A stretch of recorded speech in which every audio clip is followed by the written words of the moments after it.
Yo, partnership alert, partnership alert, partnership alert. Living Corporate has a partnership with LinkedIn Learning, an American massive open online course provider that provides video courses taught by industry experts across a wide array of subjects. Now, the partnership is because Living Corporate has courses on LinkedIn Learning focused on diversity, equity, inclusion for leaders, career professionals, and anyone really looking to upskill themselves and be better allies. So make sure you check out our courses on LinkedIn Learning by clicking the link in the show notes. And let's just say you don't want to do that. When you go to LinkedIn Learning on LinkedIn, search Living Corporate. We'll be right there. All right. Peace.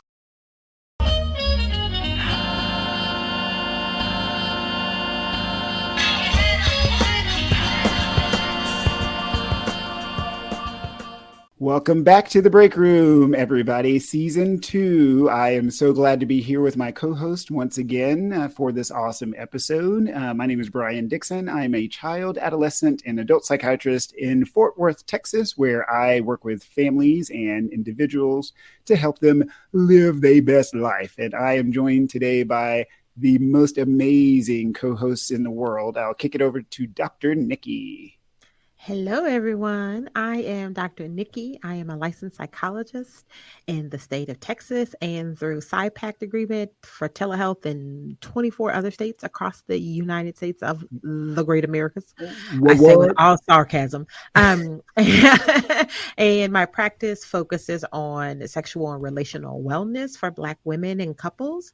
And I also do racial equity consultation and training for small to mid-sized businesses. And I'm happy to be back with y'all today. Yay! And Dr. Jide, take us home. Hey everybody, I'm Dr. Jide Bamishigbin. I'm an assistant professor of psychology at California State University, Long Beach. And I'm also a health psychologist who studies stress and health in fathers with a focus on depression. And I'm also a father to 2 wonderful boys and married to my great wife. So I'm happy to be here. That's awesome. And as always, we co-hosts at the Break Room love that y'all are here. So make sure to follow us on social media, subscribe on your favorite podcast platform. We always give the disclaimer that while we are therapists, mental health professionals, we have lots of doctorates to our names. We are not yo doctor. So if you need something, you can reach out to the network that's around you.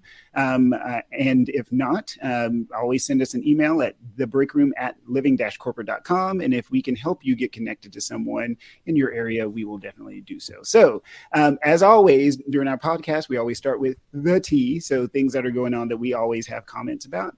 We're going to switch over to a topic that we think is very interesting. And today it's going to be the Great Resignation. And then we'll finish up with the last nerve. And we got a good last nerve today, y'all. And I don't know how I feel about it, but Dr. Jide is going to preach his word today. The tea. So Dr. Bamishigbin, I think you got the tea today about some Facebook something. So what's going on? Oh, I think it was going to be me. Yeah. Oh, is that Dr. Dixon? I'm like, don't be trying to take my tea. I'm thirsty. I love it. Oh my goodness. So let's talk about this Facebook. I'm going to call it Facebook shenanigans. So the Book of Faces. I watch my news primarily through not what you think I'm going to say. I did that pause on purpose. Oh yeah, that was like what? I know. But I watch a lot of MSNBC, and one of my favorite shows is Deadline White House with Nicole Wallace, and she made a good point today, and she said, cigarettes are bad.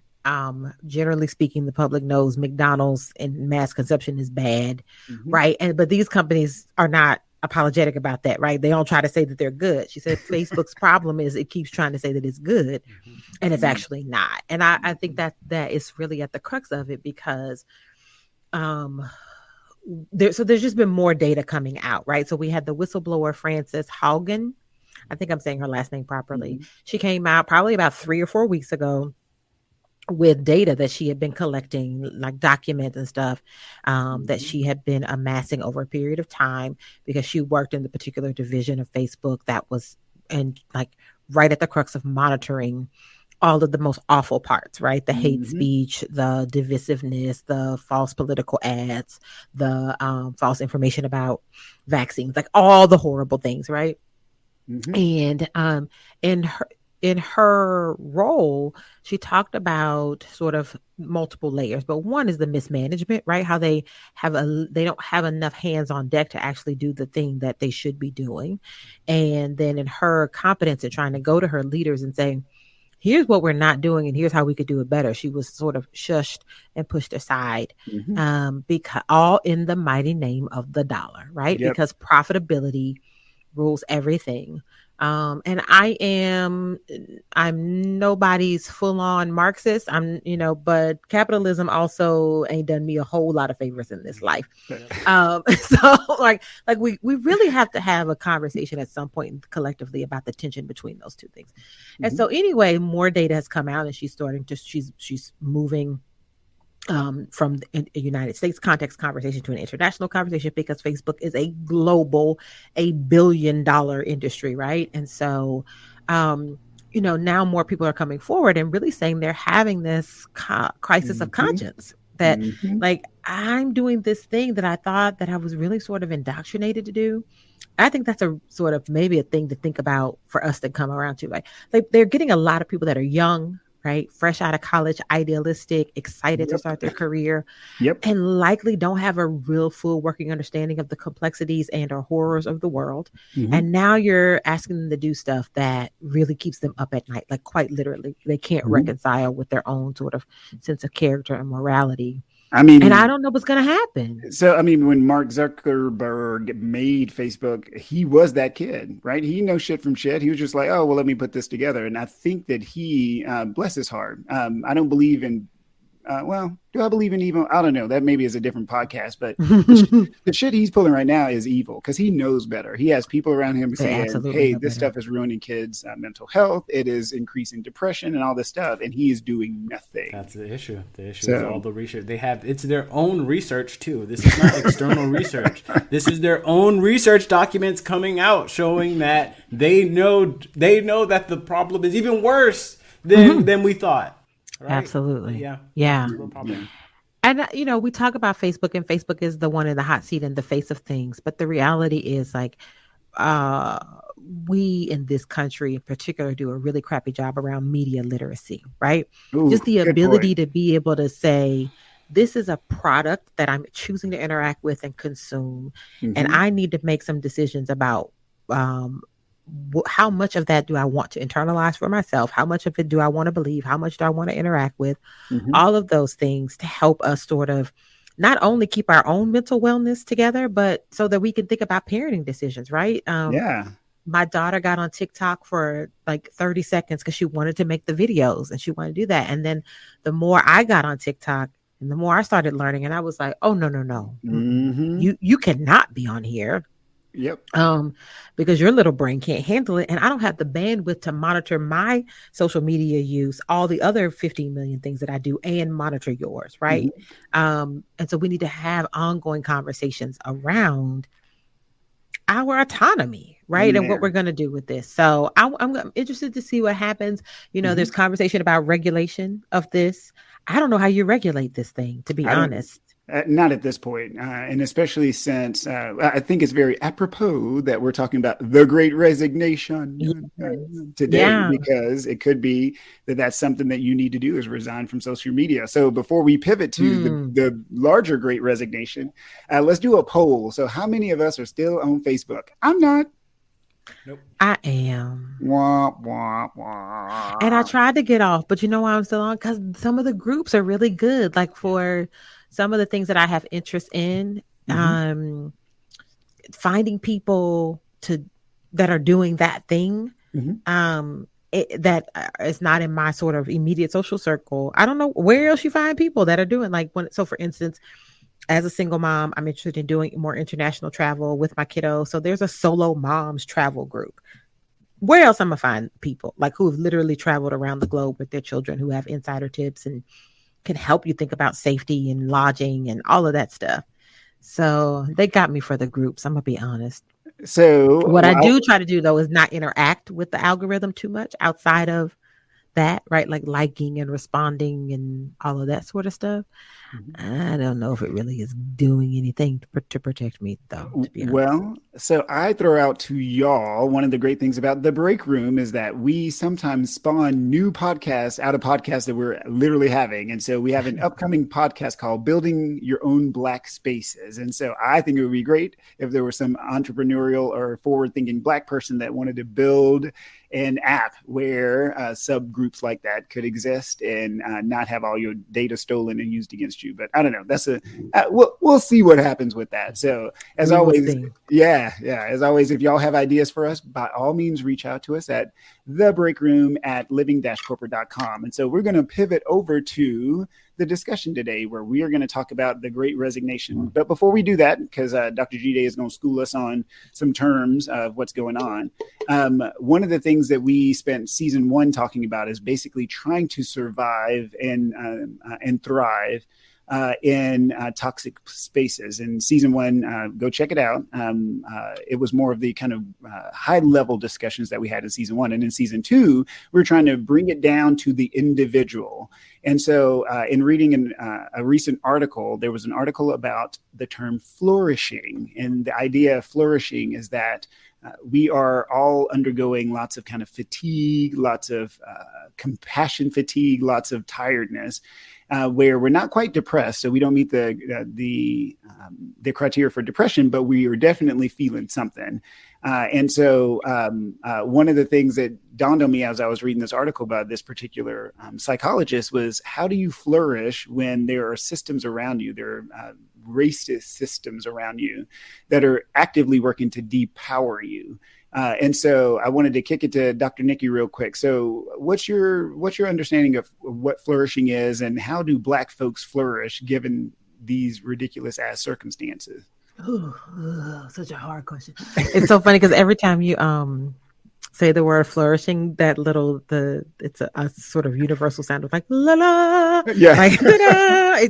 That's what I feel like flourishing is exactly. Mm-hmm. The reason why I say this is such a heavy and deep question to answer is because, and this really is a whole other podcast, but I really struggle to imagine what is Blackness outside of resistance. Like, so much of Black identity is in reaction to white supremacy. The things that we have created, our culture, even the things that we love and that bring joy about our culture, come out of a context oftentimes of pain or having to be innovative to push up against sort of all of the systems that push up against us, right? So I think about this a lot, actually. And what does like Black liberation look like? Sustainable Black joy and Black liberation look like outside of a context of white supremacy.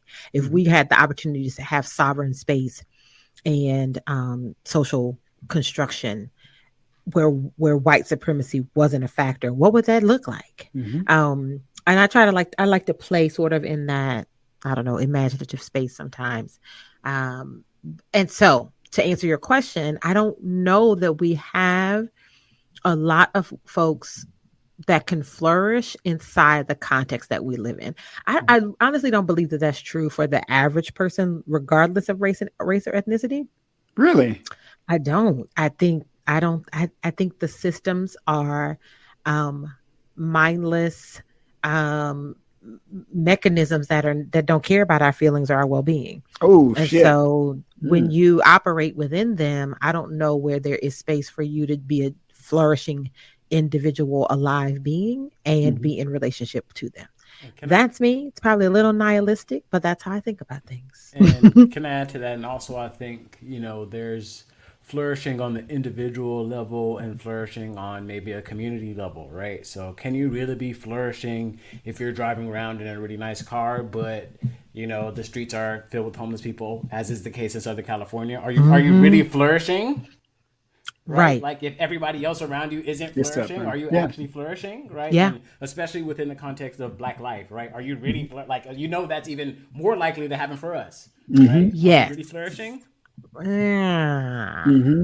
Well, and one of the things when I read flourishing, my automatic response, because I always go, let's go back to the basics. And when I was in school, we learned about Maslow's hierarchy of needs. And so at the base foundation, what do you need to be happy? What do you need, right? So I think it starts with like sense of security, and and then on Is the and up. base what you need to be needs. happy? Yeah, I like thought the basic needs were like basic needs. I didn't know it was what you needed to be happy. bottom is You see what I'm basic saying? Like a prerequisite, but not necessarily like if you just had the bottom tier, you would be happy. yes. I mean, that was my understanding. Shut your mouth.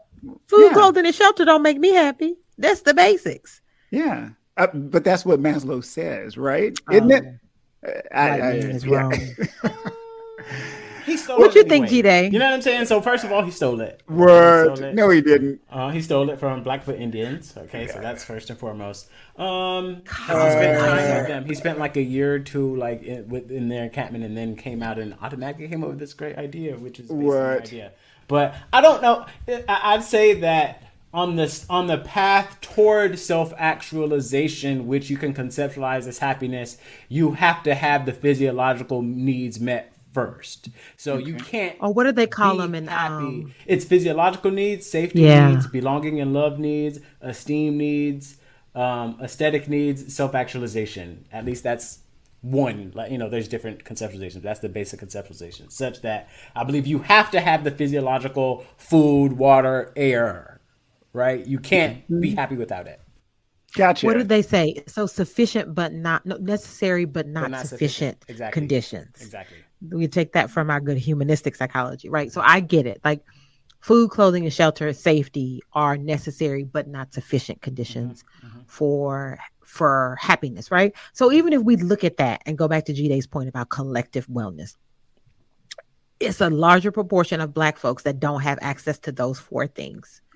Punto. Like they just don't. So they don't even have the necessary steps, right? To have adequate food, healthy food, safety, psychological safety, physiological safety in your neighborhood, a safe place to sleep. Like I've had clients who are college graduates, but part of their context in growing up was to be in a home without running water, or to not have regular electricity, or to not have food outside of food served at school. So what are we really talking here? I have a question of reframe it. You know what I'm saying?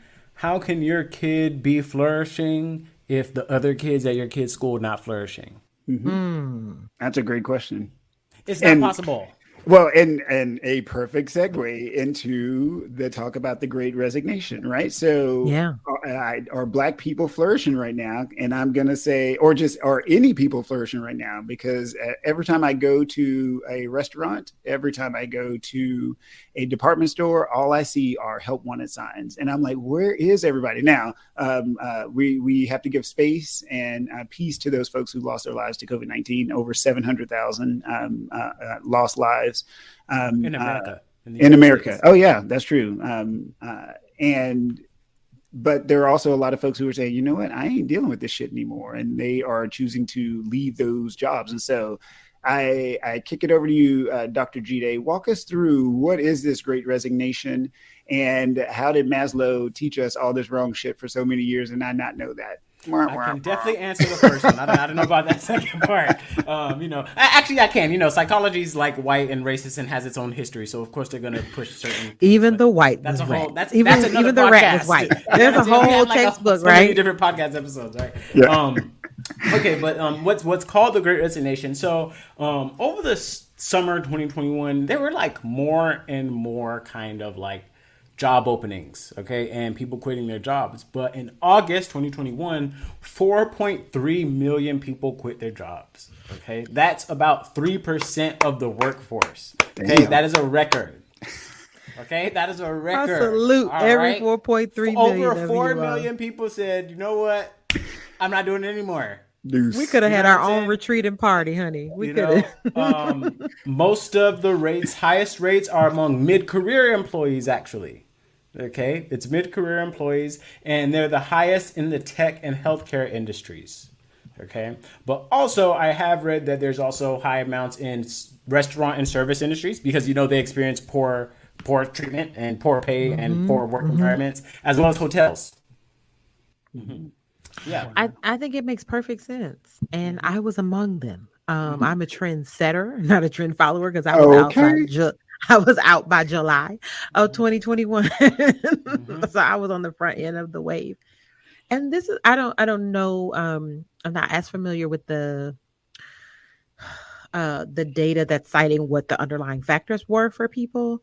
But what I believe is the pandemic gave people two things at the same time. One, an unprecedented amount of distress over like existential wellness and health. Oh, hang Couple, on, because you have to explain what existential is, because Oh. some of our users may not know that. So don't forget your second point. You. Yeah. Thank you.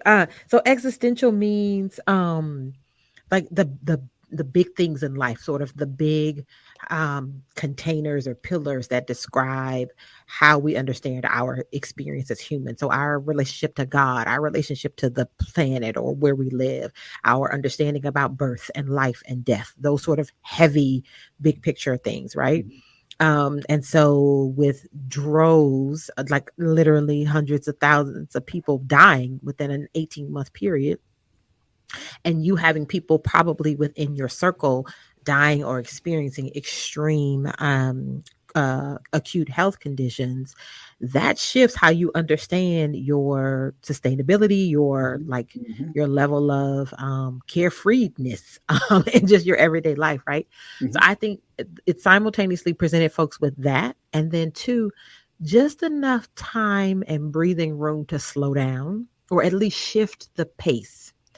And I think this whole idea that I was talking about in terms of systems earlier, systems function to not give you space to think, to be free thinkers, to be critical thinkers, to breathe, to rest, to have fun and be joyful, because it requires that you constantly are working and doing and producing. And so the pandemic shifted that sort of flow, I believe, and enough for folks to say, wait, I don't like how this feels. And there has got to be a better way. And I think it went on long enough for people to say, and even if it ain't a better way, I'm going to make a better way. Because this, I refuse to go back to this, right? It's kind of like, I don't know if guys have this issue, but I'll talk to people that wear high heels. Let me say it that way. Let me not be genderist. But if you ever wore a pair of high heels and they start off feeling kind of good, and then as the night goes on, your feet start to hurt. All people who wear high heels know, don't take those shoes off, because if you take the shoes off and you get that relief, is no way in hell you getting them back on. That's why you see so many people walking from concerts and the club and restaurants barefoot, because once you take them off, it's a wrap.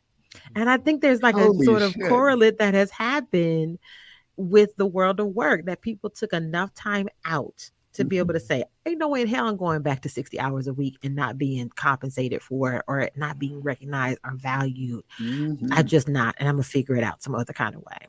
And you're absolutely right. One of the major reasons is that the pandemic changed the way people view their lives in the world. Okay, and this is according to different journalists and researchers that I read on NPR, Washington Post, Harvard Business Review. Number one, pandemic changed the way people view their lives in the world. So just like you said, like they're like, there are things more important than work. There are things much more important than work. Something else, workers are less willing to endure inconvenient hours and poor compensation. Okay? Because what this does mean is, if you need me, you can't afford to lose me now. Right? So you're either going to make my life better, or I'll go to somebody else who will. And that could be with regards to pay, work environment, hours, flexibility, also the rise of remote work. Right. So before, there were a lot of jobs that were special because they were remote. But with so many other jobs going remote now in this world, because they realized, oh, this saves money and people get to stay home. Great. People aren't trying to go back into the office. OK, and especially, to be clear, there's still a pandemic as we record this. OK, there's still a pandemic across the United States raging that's killing people every single day around the country, to be clear. And even if people aren't quitting, people are looking for jobs that have fewer hours, okay, and less responsibility, even just that, because they realize we literally work ourselves to death in this country. Yes. So it's really important now to think about how we manage stress when we're unhappy. So I know that Dr. Brian and Dr. Nikki have some different tips, so let's get into them. Yeah, so, and that is the perfect segue. So, Dr. Nikki, one of the things that I always tell folks when they're thinking about getting the fuck out is I always say, try not to burn your bridges. And so just step in. Yeah. I know you do say that. And I will get the damn accelerant and a flamethrower. I don't give a damn about no bridge.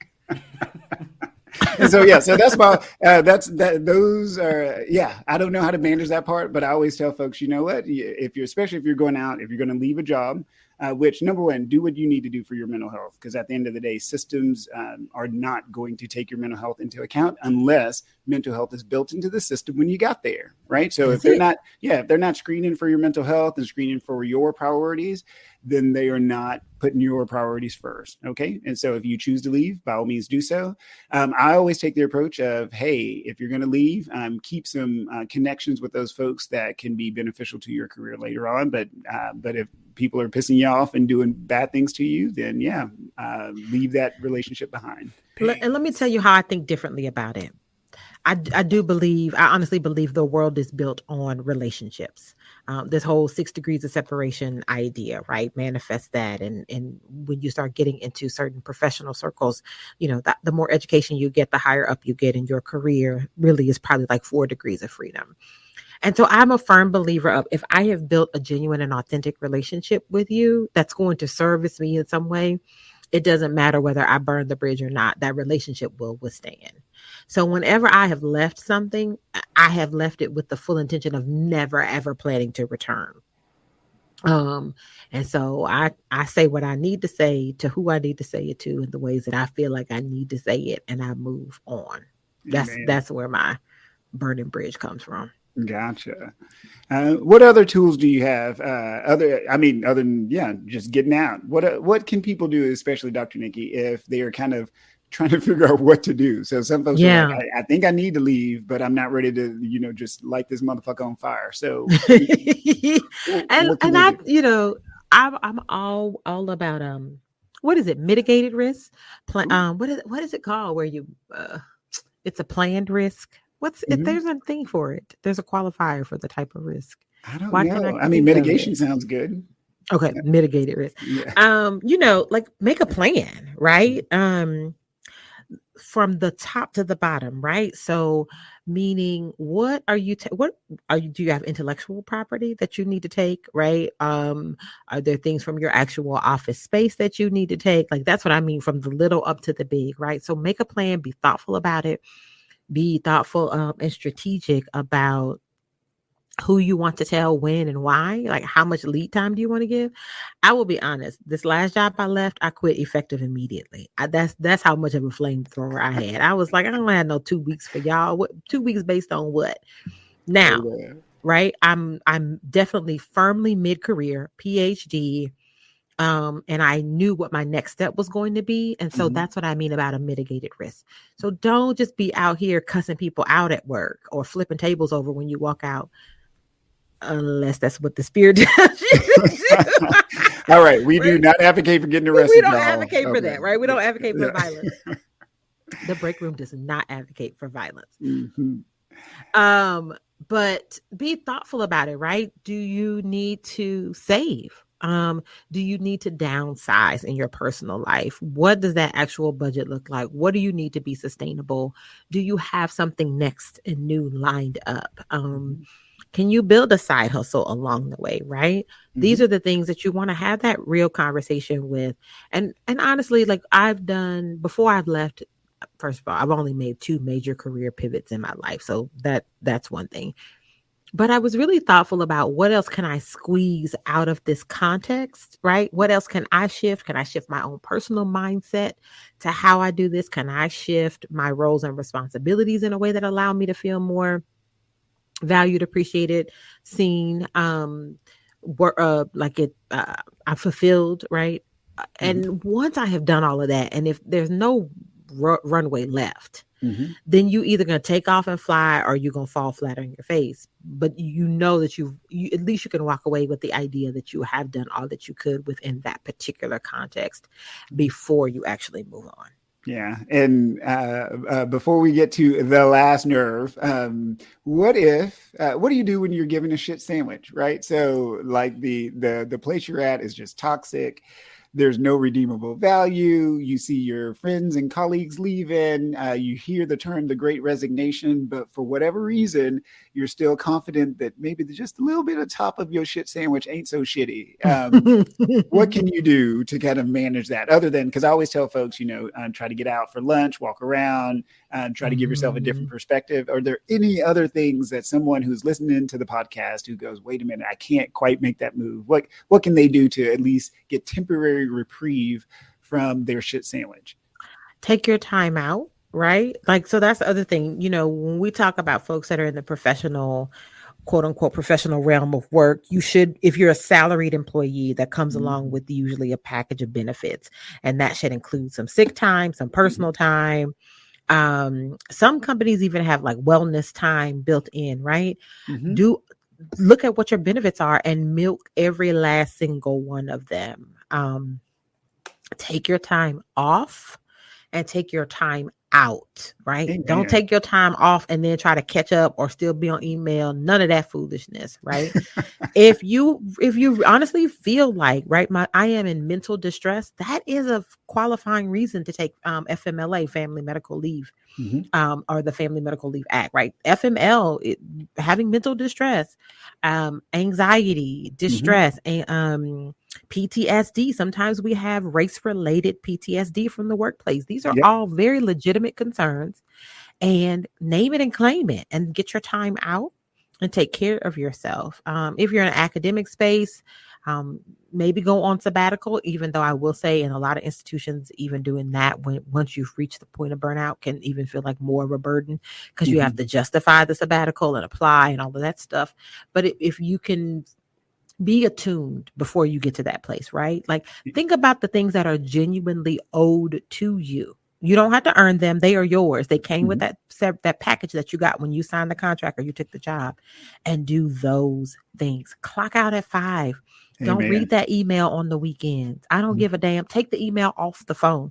These are all things that you can do to start to radically re-engage your relationship, your mindset, your accessibility to the job. And I was just have to say, to quote my good friend, Dr. Jide Bamishigbin, it's just your job. I love what Jide, it's a job. That's it. That's it. Yeah. And it is not your whole life. Yes. And we will always remind y'all, one of the best ways to deal with stress at work while you Black is to listen to the break room. Okay. That's right. So at the end of every podcast, we always end with the last nerve. It's that area that Black folks universally know as we are tired of this shit and we want it to end. And so today's last word is going to be given to us by Reverend Dr. Jide Bamishigbin. Thank you. Oh, let me give you a time. We always do. Let's do 2 minutes, and your time starts right now. Joe Biden must think that I'm a joke. Okay. Sorry. President Joe Biden must think that I'm a joke. Okay. I remember during this election, this past election, 2020 November presidential election, part of his campaign was, I promise that I will cancel $10,000 worth of student loan debt. Dr. Brian, do you remember that? Yes or no? I remember, yes. Dr. Nikki, do you remember that? Yes or no? I have the tweet that described his entire outfit and where he was. Okay, thank you. Saved in my favorites. It said, "Mr. Biden, don't forget when you was in that blue suit with them tan socks on and this striped tie. You said I got that. $10,000. Okay, he said it. All right. It's been about a year since that election, at this point, and there is still no student loan cancellation. And a report just came out recently on Politico that said Biden quietly deciding how to restart student loan payments. Okay, so if you're somebody who went to college and took out student loans, like many people do, especially poor Black people who end up going to college because college is too expensive,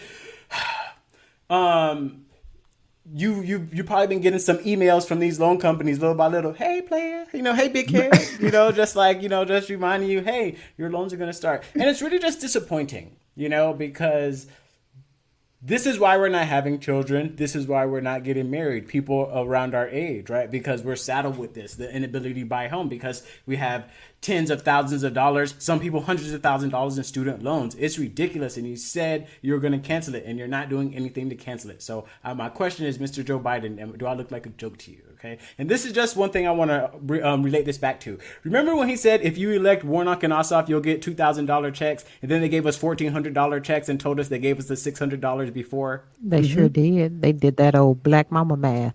That's my time. That's my time. So, I'm with you, Dr. Bamishigbin. It was some bullshit. Oh, and we got we got receipts. Don't forget what you said about student loans. Don't forget what you said about student loans on Thursday, July 18th at 3:15 p.m. in Michigan, standing by them steps with that blue tailored suit on and them gray and brown socks. Yeah, I wrote it down. We got receipts, Mr. Joe Biden. You told us. You promised us dreams, and they have not come true. I love it. Well, y'all, if you have enjoyed this podcast, please subscribe to our podcast. Make sure that whatever platform you're on, you're leaving us really positive reviews, because people apparently care about those kinds of things. And so we have enjoyed. That's right. We are people. There we go. We try to have a new episode out for you every single week from now until Christmas time. So please let us know if you exist by following us on Twitter and all your social media platforms. And we appreciate your time and attention today. So we are up. Talk to you later. Peace.